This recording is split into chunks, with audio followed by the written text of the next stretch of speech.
मोदी ने वाराणसी में कहा कि भारत का युवा ही देश को नई ऊंचाइयों पर ले जाएगा। लेकिन मोदी जी के इस कथन के बाद एक सवाल पूछने की तीव्र इच्छा हुई और वो सवाल ये है कि क्या रूस और इजराइल में भेजे गए युवा भारत के युवा नहीं है? क्या सरकार को उनकी चिंता नहीं होनी चाहिए? कैसे बिना जांच पड़ताल किए, बिना सोचे विचारे सरकार उन देशों से करार कर लेती है जहां युद्ध के हालात हैं? कैसे सरकार युवाओं को ऐसे जगहों पर नौकरी के लिए भेज देती है? सरकार तो नौकरी का लॉलीपॉप थमाकर युवाओं को दूसरे देश भेज देती है और अपनी पीठ थपथपाती है। लेकिन पछता कौन है जो नौकरी के लिए दूसरे देश भेजे गए? दरअसल ये सवाल इसलिए उठ रहे हैं क्योंकि रूस से आई खबर ने हैरान कर दिया है। मीडिया रिपोर्ट में दावा किया जा रहा है कि कुछ भारतीयों को हेल्पर्स के तौर पर काम करने के लिए रखा गया था, लेकिन अब वो यूक्रेन के खिलाफ युद्ध लड़ने के लिए मजबूर हैं। जी हाँ, मजबूर किए जा रहे हैं।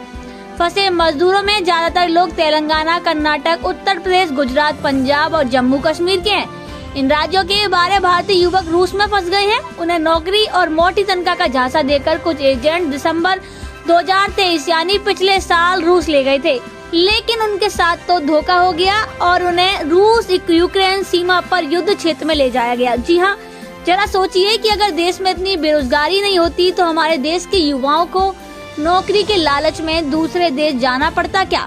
क्या कोई उन्हें बहला पाता? लेकिन देश में इतनी मारामारी है, बेरोजगार युवा इस कदर त्रस्त हो चुके हैं कि उन्हें बस नौकरी चाहिए। यही इन 12 बेरोजगार युवाओं के साथ भी हुआ। जैसे ही एजेंट ने उन्हें मोटी सैलरी वाली नौकरी का लालच दिया, बहकावे में आ गए और बिना कोई जांच पड़ताल किए रूस चले गए। और अब ये खबर आ रही है कि इनके साथ धोखा हो गया है, इनकी जान जोखिम में है और ये हालात है देश के युवा के। और मोदी जी कहते हैं कि भारत का युवा ही देश को नई ऊंचाइयों पर ले जाएगा, जबकि सच्चाई तो ये है कि आपके राज्य में भारत का युवा एक नौकरी के लिए तरस रहा है। मोदी जी, पहले तो नौकरियां निकल ही नहीं रही थी और जैसे तैसे कोई पेपर होता भी है तो कोई भर्ती में घोटाला हो जाता है या फिर पेपर लीक हो जाता है। डबल इंजन सरकार वाले यूपी में क्या हालात है देख ही रहे हैं। लंबे इंतजार के बाद जैसे तैसे यूपी पुलिस भर्ती का पेपर हुआ और अब उसे रद्द कर दिया गया। बेरोजगारी का आलम यह है कि वो अपनी जान तक देने को मजबूर हैं। देश को इतनी बुरी स्थिति से निकालने के बजाय बनारस में मोदी जी युवाओं को बरगला रहे थे, कांग्रेस को घेर रहे थे, जबकि असलियत ये है कि देश में बेरोजगारी की वजह से रूस में नौकरी करने गए भारत के युवा बड़ी मुसीबत में फंस गए हैं। ऑल इंडिया मजलिस के प्रमुख ओबीसी ने प्रधानमंत्री नरेंद्र मोदी और विदेश मंत्री एस जयशंकर से युवकों की सुरक्षित वापसी सुनिश्चित करने के लिए रूसी सरकार से बातचीत करने का भी अनुरोध किया था। विवाद बढ़ा, मोदी सरकार घिरने लगी, बेरोजगारी का मुद्दा गरमाने लगा। विपक्ष सरकार से सवाल पूछने लगा तो भारतीय विदेश मंत्री एस जयशंकर का जवाब आ गया।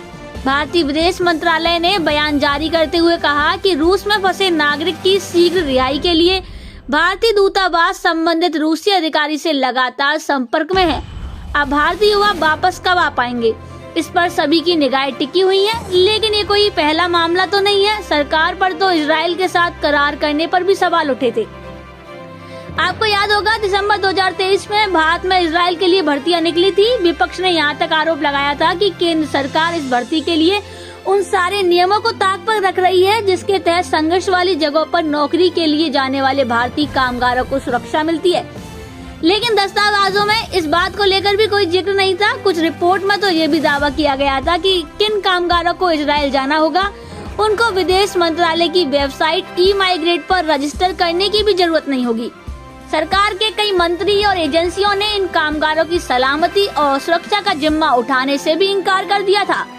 बावजूद इसके युवा इजराइल जाने को राजी थे। युवाओं का कहना है कि बेरोजगार रहने से तो अच्छा है युद्ध में मर जाएं।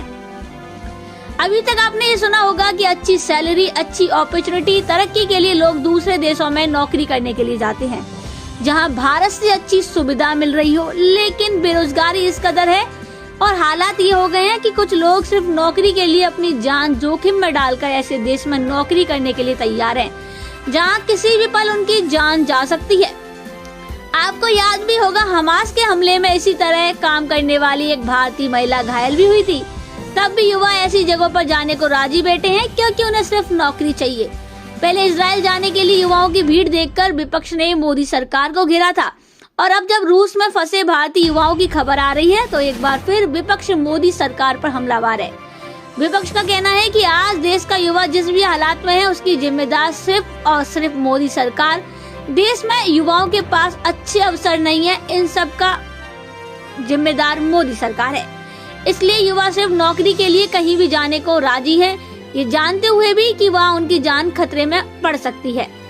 अब विपक्ष ये भी कह रहा है कि अभी तो रूस से ऐसी खबर आई है कि 12 भारतीय युवा वहाँ खतरे में है। हो सकता है किसी दिन इजराइल से भी ऐसी खबर आ जाएगी। विपक्ष ये भी आरोप लगा रहा है कि सिर्फ आरोपों से बचने के लिए मोदी सरकार युवाओं की जान जोखिम में डाल रही है। बेरोजगारी से परेशान युवा नौकरी की तलाश में देश से बाहर जाने के लिए भी मजबूर हो गया है और बिना जांचे परखे, बिना सोचे विचारे। और मोदी जी का दावा क्या है कि भारत का युवा देश को नई ऊंचाइयों पर ले जाएगा। अब लोग तंज कस रहे हैं कि पहले देश के युवा को सुरक्षित तो रखिए, देश में उसके लिए अच्छे विकल्प तो तैयार कीजिए, नौकरी के अवसर तो उस देश में दीजिए, तभी तो देश का युवा देश को ऊंचाइयों पर ले जाएगा। नहीं तो नौकरी और अच्छी सैलरी के लालच में धोखे का शिकार ही होता रहेगा और अपनी जान जोखिम में डाल देगा। रूस से सामने आया ये मामला इसी का जीता जागता उदाहरण है और इस मामले में एक सवाल भी उठा दिया है कि अगर रूस में नौकरी करने गए युवाओं का कुछ होता है तो इसका जिम्मेदार आखिरकार कौन होगा।